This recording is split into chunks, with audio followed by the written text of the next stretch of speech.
नमस्कार, मी Laxmikant Ruikar. News and views मध्ये आपल्या सर्वांचं स्वागत.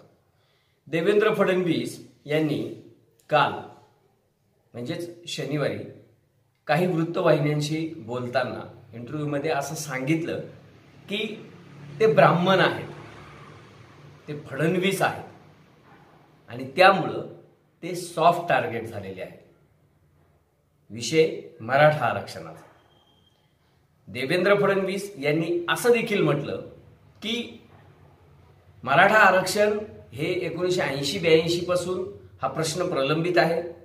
स्वर्गीय अण्णासाहेब पाटील यांच्या बलिदानापासून सुरू झालेला हा प्रश्न आजपर्यंत अनेक मुख्यमंत्री झाले, अनेक समित्या आल्या, अनेक समित्या गठीत झाल्या, त्यांचे अहवाल आले, मात्र मराठा समाजाला कॉन्क्रीट असं आरक्षण मिळू शकलं नाही, जे स्वतः देवेंद्र फडणवीस यांच्यामुळे ते मिळालं. त्यांच्या मुख्यमंत्री पदाच्या काळात मिळालं. 6-8 महिने ते सुप्रीम कोर्टात देखील टिकलं.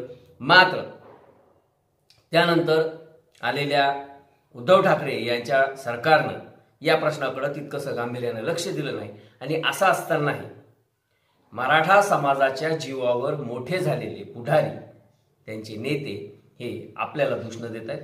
समाजामध्ये आपल्याविषयी कुठेही नाराजी नाही असं त्यांनी म्हटलं. त्यानंतर आम्हाला एक प्रश्न पडला, एक म्हणजे असे अनेक प्रश्न पडले. खरोखरच देवेंद्र फडणवीस हे ब्राह्मण आहेत म्हणून टार्गेट होत आहेत का? देवेंद्र फडणवीस यांनी मुख्यमंत्री असताना किंवा आत्ता सुद्धा उपमुख्यमंत्री झाल्यानंतर जाणीवपूर्वक मराठा समाजाला आरक्षण मिळू नये यासाठी आतून काही कुटाणे केलेत का? गुणरत्न सदावर्ते सारखा माणूस हा त्यांचाच कार्यकर्ता असल्याचं बोललं जातं. हे कितपत खरे याची माहिती घेण्याचा प्रयत्न केला.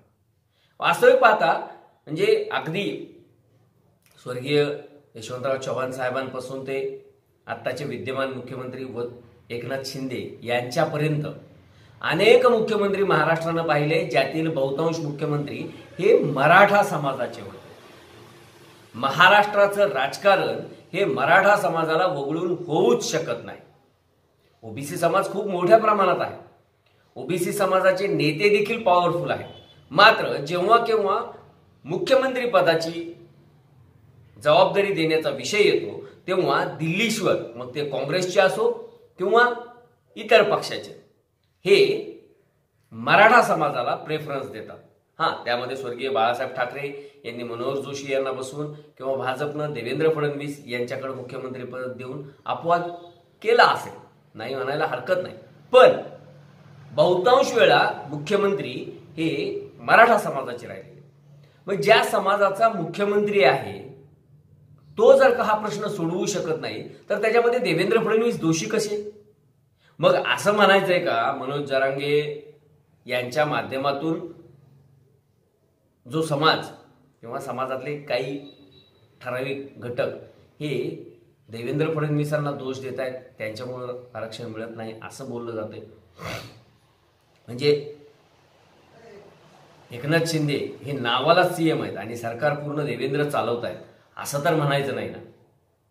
एक आपण टीका करताना कुठल्या पातळीवर जाऊन टीका करतो? अहो, ज्या देवेंद्र फडणवीसांनी ब्राह्मण समाजासाठी अगदी सुईच्या टोकावर बसेल एवढं देखील काही कार्य केलं नाही म्हणजे केलं असेल तर माहीत नाही, पण आतापर्यंत गेल्या 5-10 वर्षात तरी असं कुठं दिसलं नाही. ब्राह्मण समाजाचं व्यासपीठ सुद्धा शेअर करायला देवेंद्र फडणवीस हे धजावले नाही. आता का नाही ते त्यांना माहिती. कदाचित त्यांनी आतून सगळी मदत केली असेल, पण स्वतःहून कधी ते ब्राह्मण समाजाच्या व्यासपीठावर त्यांचे प्रश्न सोडवण्यासाठी कधी आल्याचं दिसलं नाही. पण याच देवेंद्र फडणवीसांनी मराठा समाजाला, त्यातील वंचित घटकाला, जो हातावर पोट भरणार आहे, मोलमजुरी करून जगणार आहे, त्या घटकाला शिक्षणात आणि नोकरीमध्ये आरक्षण मिळावं यासाठी पुरजोर प्रयत्न केले. अगदी त्यांच्या मुख्यमंत्री पदाच्या शेवटच्या दिवसापर्यंत ते मराठा समाजाचं आरक्षण टिकलं पाहिजे यासाठी धडपडत होते. हे मराठा समाजाला, त्या समाजातील नेत्यांना माहीत नाही का? पण पोटदुखी खरी इथंच आहे की नागपूर सारख्या भागातून येणारा एक कार्यकर्ता किंवा एक नेता, एक आमदार हा 45-50 वर्षाचा असतानाच मुख्यमंत्री होतो. बरं, होईना का? तो महाराष्ट्रामध्ये ज्यांना विचारल्याशिवाय पानही हलत नाही अशा शरदचंद्र पवार जाणता राजा यांना न विचारता 5 वर्ष घट्ट पाय रोवून मुख्यमंत्रीपद यशस्वीपणे निभावतो. त्याच्या काळामध्ये वेगवेगळ्या प्रश्नावर हजारो मोर्चे निघतात, मात्र ते अतिशय संयमानं हाताळले जातात. असा एक माणूस मग अडचणीत कसा येईल?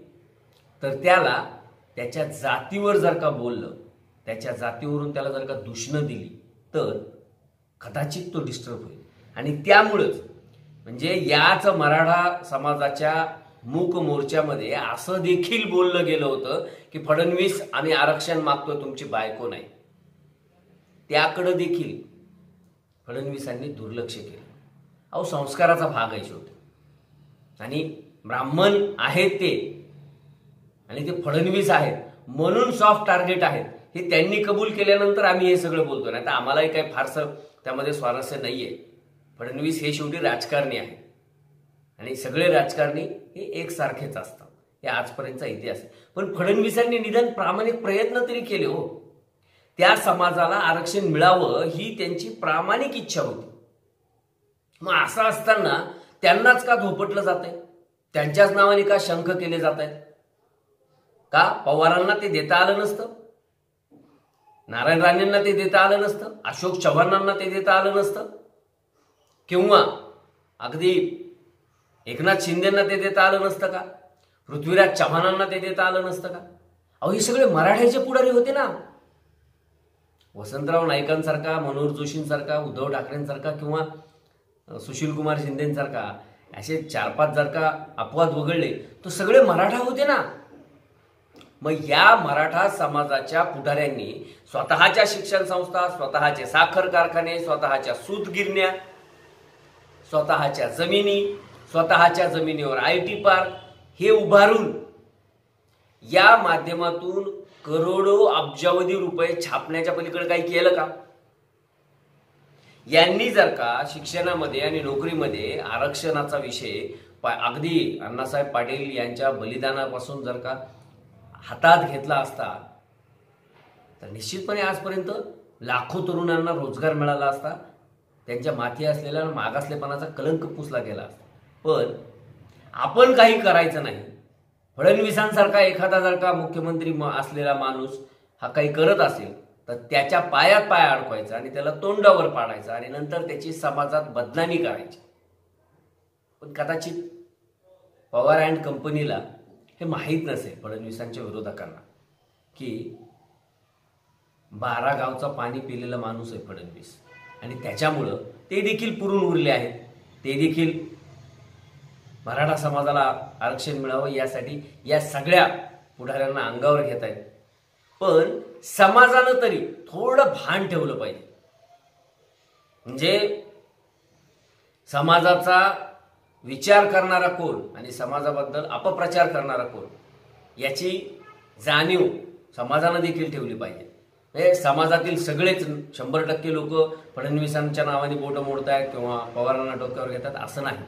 पण या प्रश्नावर गेल्या 30-40 वर्षात ज्यांनी फक्त आणि फक्त राजकारण केलं, आता त्यांना बाजूला ठेवून जे या प्रश्नासाठी मदत करायला पुढे येत आहेत, ज्यांनी समित्या नियुक्त केलेल्या आहेत, जे अभ्यास करतायत, सर्वोच्च न्यायालयापर्यंत जे मदत करतायत, त्यांच्या पाठीशी उभा राहून त्यांच्यावर काही दिवस का होईना विश्वास ठेवायला काय हरकत आहे?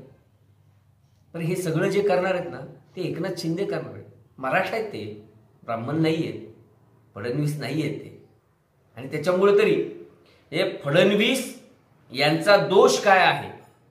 फडणवीस हे का टार्गेट होत आहेत? तर ते केवळ ब्राह्मण आहेत म्हणूनच फडणवीस टार्गेट होत आहे हे कन्फर्म आहे.